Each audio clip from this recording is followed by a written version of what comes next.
يا أيها الإنسان ما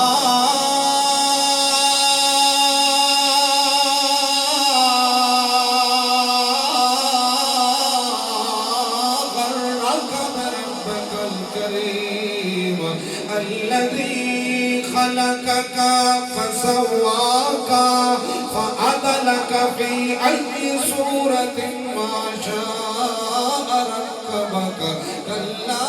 بل تكذبون بالدين وإن عليكم لحافظين كرام الكاتبين يعلمون ما تفعلون إن